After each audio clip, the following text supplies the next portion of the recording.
Graça e paz, irmãos. Tudo bem com vocês? É bom estar aqui, poder cultuar com todos e ter a oportunidade de trazer a palavra. Um grande desafio, né?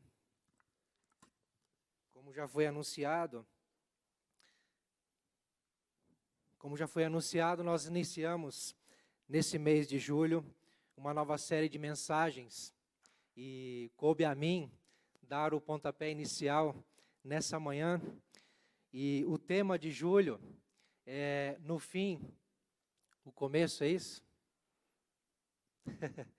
E eu quero falar nessa manhã com os irmãos, basicamente, esse título, mas ao contrário, o começo do fim. E eu peço a vocês que me acompanhem numa leitura bíblica, em Mateus, no Evangelho de Mateus, no capítulo 24, vamos ler do versículo 1 ao 14. Mateus 24, versículo 1 ao 14.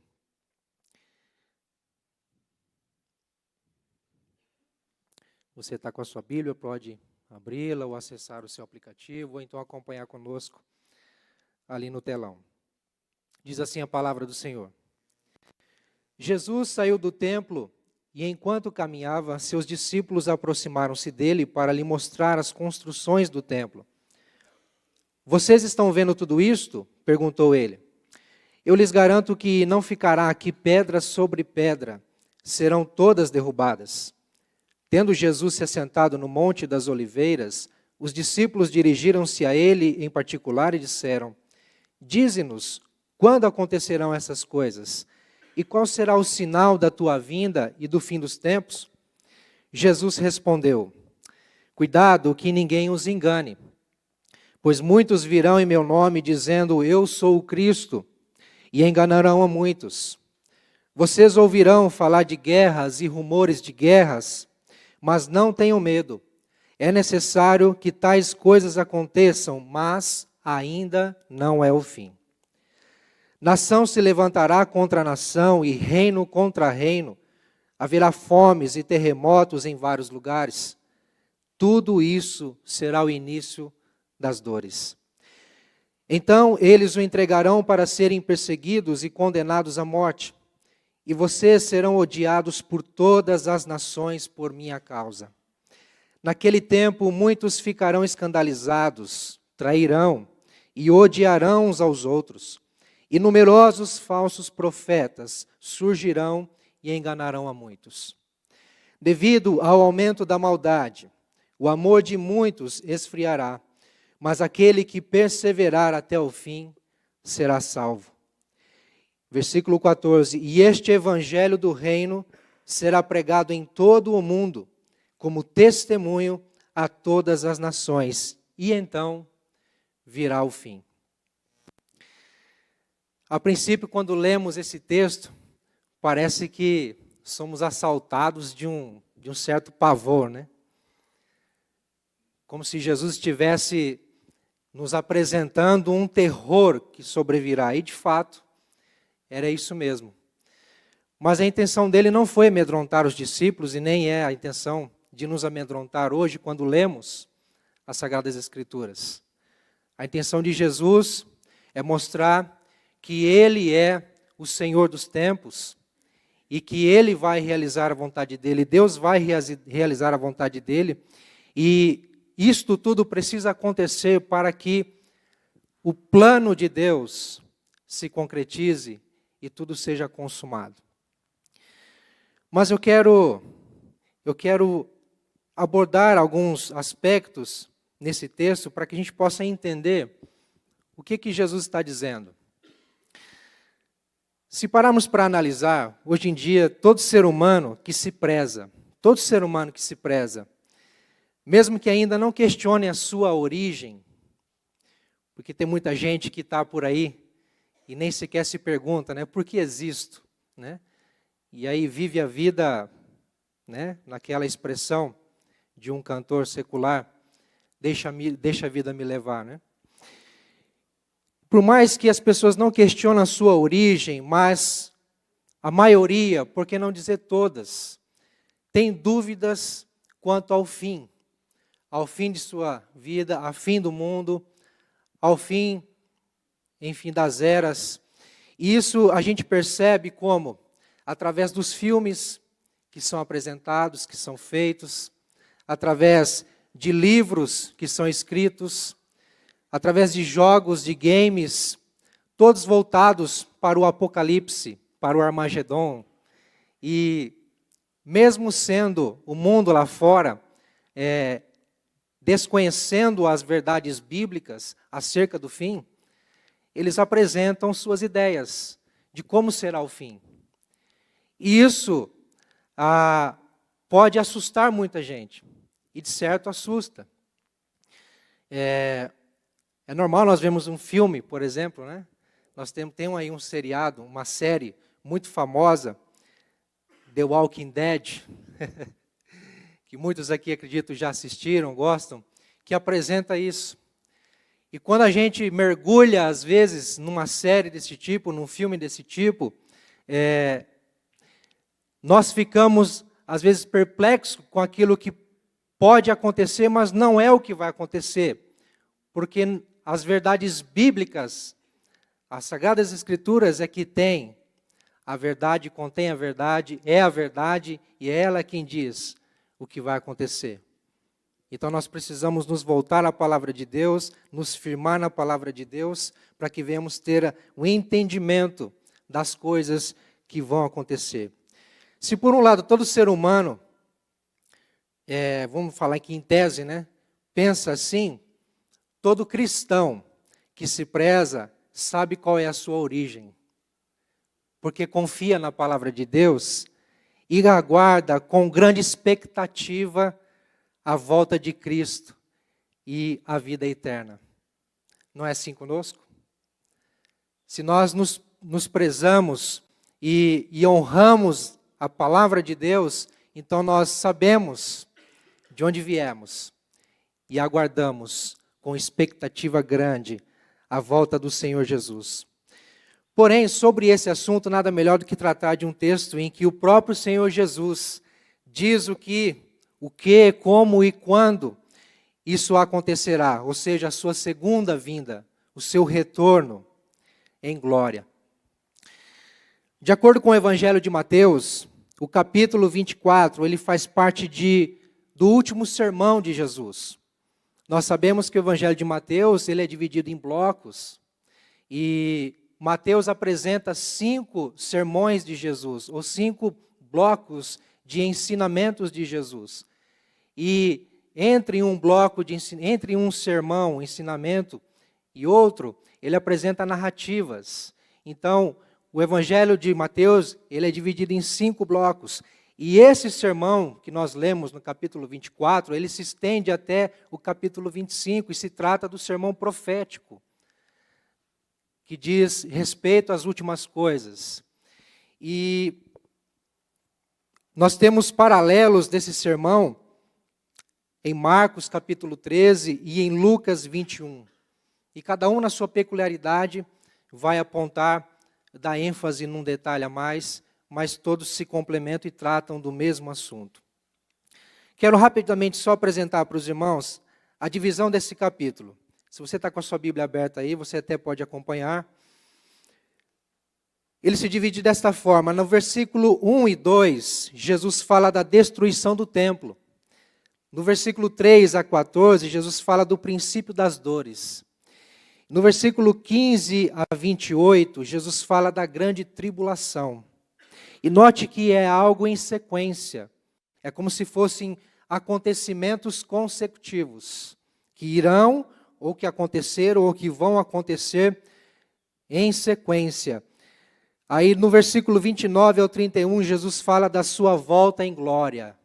Então só após a grande tribulação que Jesus vai falar a respeito da sua volta. E do versículo 32 ao 51, fechando o capítulo 24, Jesus fala sobre a vigilância que temos que ter quanto a estas verdades, a esses acontecimentos, quanto a esse alerta de Jesus para a sua volta. E aí ele usa parábolas. Muito bem. Como o nosso foco nessa manhã é falar um pouco do começo, do fim, e também das suas evidências, note o começo do fim e suas evidências, então nós focaremos apenas nos versículos que nós lemos, do versículo 1 ao versículo 14. Para tanto, é preciso ressaltar um aspecto muito importante a respeito dos últimos dias. Será que nós vivemos os últimos dias? Quando que os últimos dias ele terá início? Ou então os últimos tempos? Será que estamos vivendo nele ou ainda vai acontecer os últimos tempos, os últimos dias? É interessante que muitos acreditam que, sim, os últimos tempos é agora, é este século, é essa década, é esse ano. E não é errado pensar assim, porém, de acordo com o Novo Testamento, a primeira vinda de Cristo inaugurou os últimos dias. Eu peço aos irmãos que coloquem, projetem ali, ou você pode me acompanhar, em Atos, capítulo 2, versículo 16 a 17. Quero ler alguns textos que vão enfatizar isso. Atos, capítulo 2, versículo 16 e 17. Olha lá, pelo contrário, isto é o que foi predito pelo profeta Joel. Nos últimos dias, diz Deus, derramarei do meu espírito sobre todos os povos. Os seus filhos e as suas filhas profetizarão, os jovens terão visões, os velhos terão sonhos, enfim. Aqui, Lucas, que escreveu o livro de Atos, está dizendo que no Pentecostes cumpriu-se a promessa de Joel. E a promessa de Joel era que nos últimos dias acontecesse o que aconteceu em Pentecostes, na descida do Espírito Santo, não é? Então, nada mais indica para a gente que, para nós que na vinda de Jesus, na sua primeira vinda, ou então logo em seguida a sua ascensão aos céus, no início da igreja, no primeiro século, né? Na igreja primitiva, já se deu o início dos últimos dias. Olha outro texto, Hebreus capítulo 1, versículo 1 e 2. Hebreus 1, versículo 1 e 2.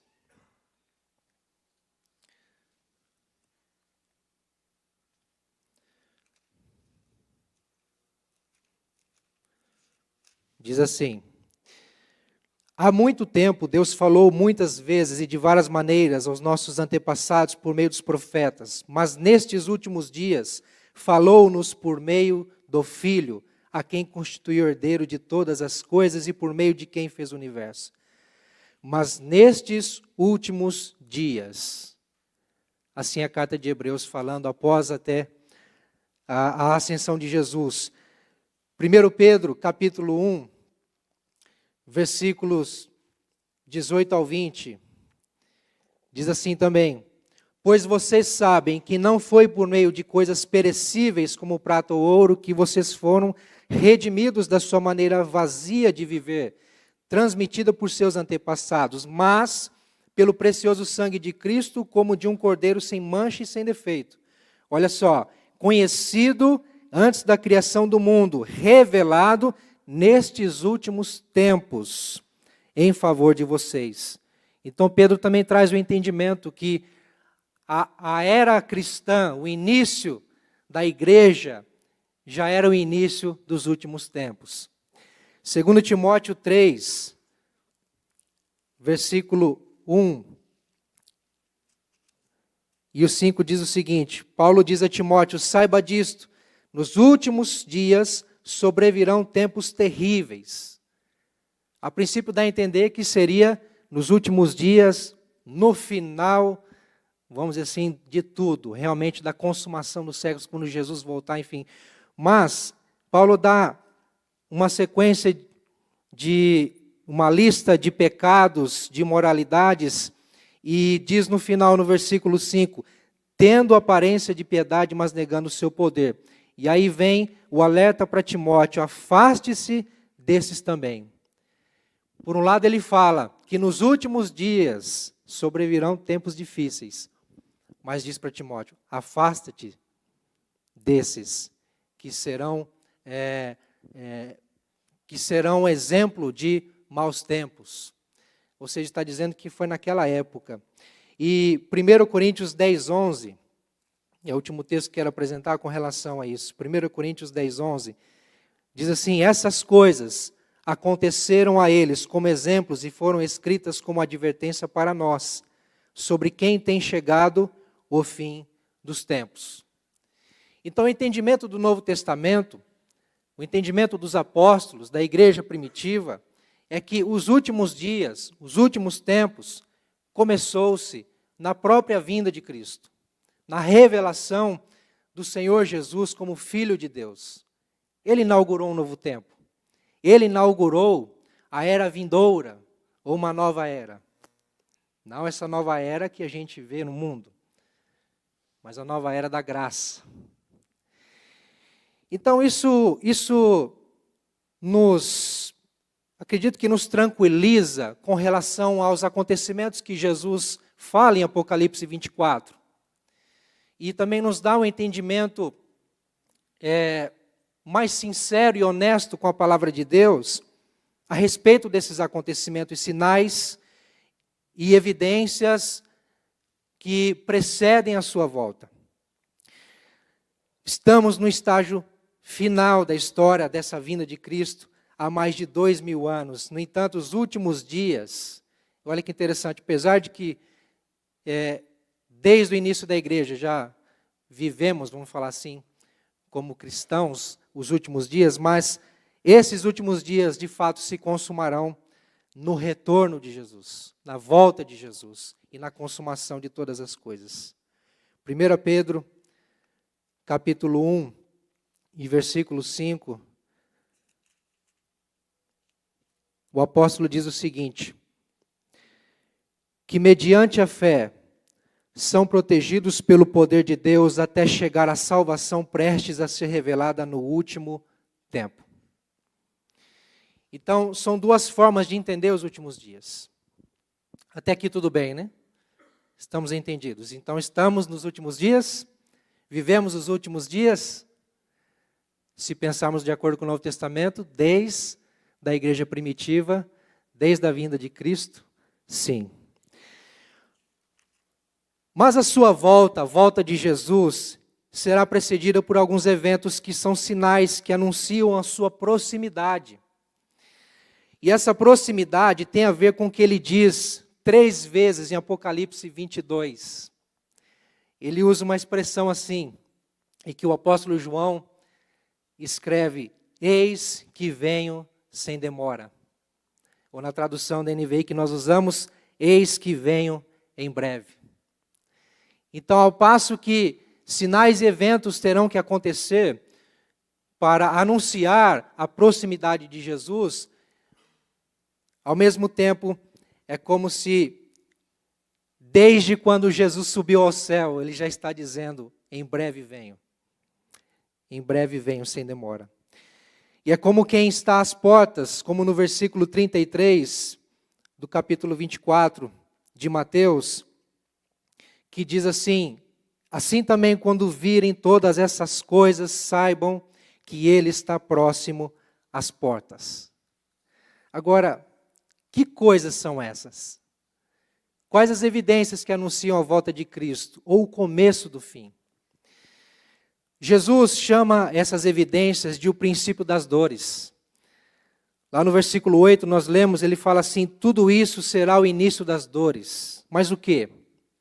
E aí eu peço que os irmãos me acompanhem no texto, porque no versículo 4 e 5 ele vai dizer acerca dos falsos cristos.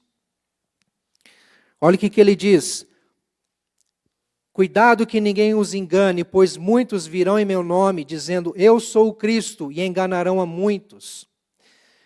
Mas também ele continua falando no versículo 6 a 7, de guerras, fomes e terremotos. Vocês ouvirão falar de guerras e rumores de guerras, mas não tenham medo, é necessário que tais coisas aconteçam, mas ainda não é fim. Nação se levantará contra nação e reino contra reino. Ele fala também de perseguição e apostasia. Perseguição e apostasia no versículo 9 a 11. Então eles os entregarão para serem perseguidos e condenados à morte. Naquele tempo muitos ficarão escandalizados, trairão, odiarão, enfim. E ele fala de um aumento da maldade, esfriamento espiritual no versículo 12. Porque devido ao aumento da maldade, o amor de muitos se esfriará. E ele encerra falando dos princípios das dores, acerca da pregação do Evangelho em todo o mundo.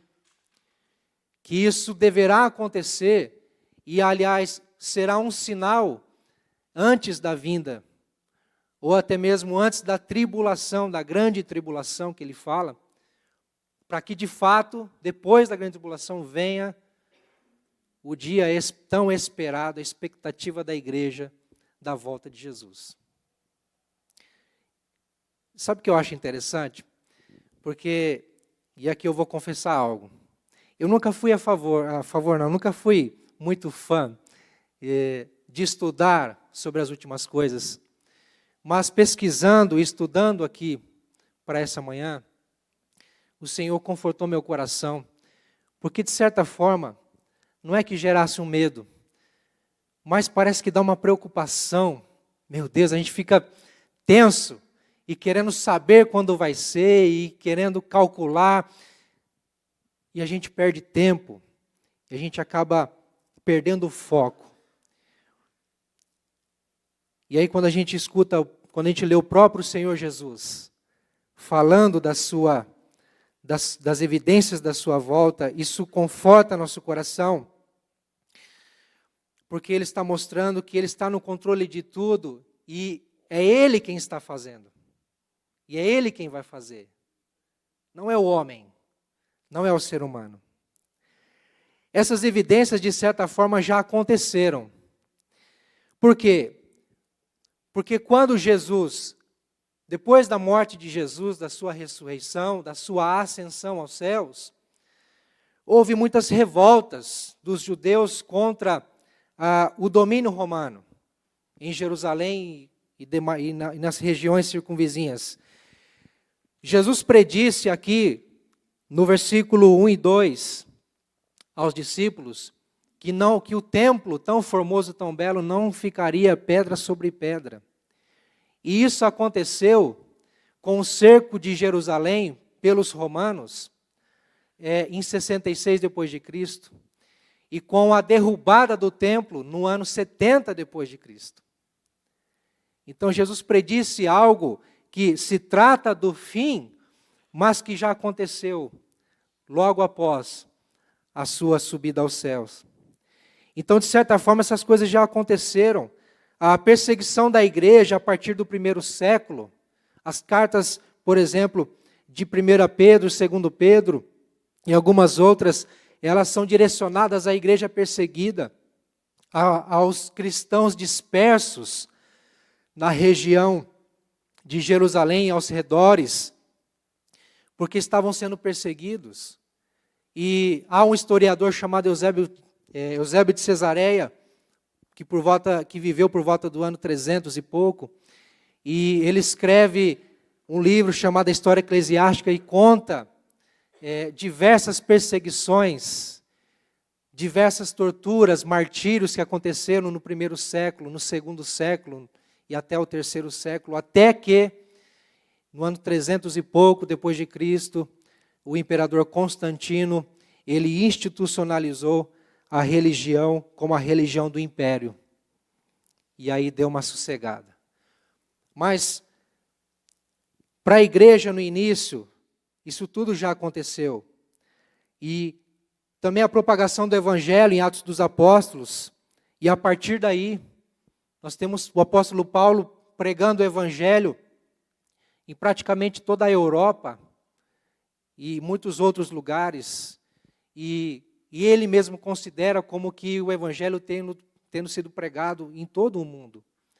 Então, todas essas coisas que Jesus aponta como o sinal, as evidências do fim, de fato, já aconteceram no passado. E ainda estão acontecendo, ou continuam a acontecer. Porque em diferentes e distintos lugares no mundo, há perseguições, há fome, há terremotos. E terremotos aqui que Jesus fala, há relatos de historiadores. Um exemplo, Flávio Joséfo, ou então o próprio Eusébio de Cesaré, que conta sobre terremotos que aconteceram na época dos discípulos. E que abalaram as estruturas da igreja e que apontaram para eles que talvez seria o fim naquela época. Mas nós vemos nos noticiários hoje muitas dessas coisas acontecendo, para todo lado. Até o Brasil já foi acometido de terremoto, não é? Isso assustou muita gente. Aqui em Londrina já aconteceu abalos sísmicos, não é? Quem mora na região do aeroporto lá sabe disso. Então, isso vem acontecendo, fomes, pestes, para todo lado, no mundo todo. E vale considerar que nós temos nações inteiras, uma nação inteira, ou várias nações inteiras, que não aceitam de forma alguma o cristianismo. A Coreia do Norte, um país comunista, extremista, persegue os cristãos de forma muito terrível. O projeto Portas Abertas, uma instituição que ajuda e que trabalha com as igrejas no mundo todo em prol do sustento de missionários e em prol de abençoar os cristãos perseguidos, de mover a igreja para orar pelos cristãos perseguidos no mundo todo. Esse projeto Portas Abertas aponta um ranking de uma lista de países que a perseguição é cruel, é terrível. Coreia do Norte, se eu não me engano, desde 2002, está no topo desse ranking. É número 1 na lista. Porque lá não entra a Bíblia. Lá não se pode cultuar. Lá não se pode falar de Jesus, falar do Evangelho. Os cristãos têm que se reunir na madrugada, no escuro, no frio, sem ninguém perceber. Eles não têm Bíblia. E de forma tão assim, escassa, eles acabam servindo ao Senhor Jesus lá. Mas é tão terrível que o imperador, não lembro do nome dele, mas ele implantou a própria religião, que ele e a família dele são os próprios deuses. Ele é o Deus da Coreia do Norte. E ai daquele que não se dobrar diante dele. Ai daquele que não reconhecê-lo como Deus verdadeiro. Ou vai preso, ou trabalha forçado, ou pode até receber pena de morte. E o que você acha que está acontecendo com os cristãos lá? Isso é a realidade atual. Nós não vivenciamos isso no Brasil, mas isso tem acontecido no Brasil afora, em muitos lugares. Então, aquilo que Jesus anuncia aqui, mostra que já aconteceu e está acontecendo, mas há algo interessante que nós precisamos entender. Que, de fato, aquilo que Jesus fala aqui em Mateus 24, dos sinais da sua vinda, das evidências do início do fim, apesar de parecer algo que foi definitivo no passado, ou então para nós hoje, porque nós temos que ter esse entendimento, que estamos vivendo, de fato sim, nos últimos tempos, e que não vamos passar dessa geração, Deus queira isso, para a glória dEle, mas pode ser que passemos. Porque, apesar de vermos tantas coisas ruins acontecendo, nós precisamos entender que o que realmente vai preceder a volta de Jesus e a grande tribulação são sinais e evidências, são terremotos, pestes, guerras com muito mais intensidade e numa extensão muito maior do que nós estamos vendo. É desta forma que entende os comentaristas, os teólogos, é desta forma que entende os historiadores da igreja. E por isso que Jesus sempre nos alerta a estarmos atentos, a estarmos cuidado, como ele diz, cuidado, para que ninguém vos engane. Apesar de tudo isto ser assustador, Jesus nos tranquiliza quando Ele diz, não tenham medo. Não tenham medo. Imagina a cabeça dos discípulos ouvindo essas palavras de Jesus e pensando, meu Deus, Ele já disse que vai morrer. Ele já disse que não estará conosco mais. Ele já disse que sofreremos perseguições e que passaremos por tantos males. Mas Ele diz também, não tenham medo. Não tenham medo. E aí Ele enfatiza, é necessário que tais coisas aconteçam. Isso tem que acontecer. É preciso.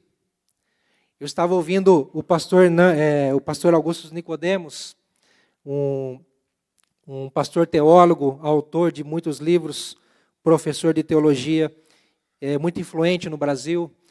E ele fala acerca disto e considera que nós muitas vezes esperamos que as coisas melhorem, né?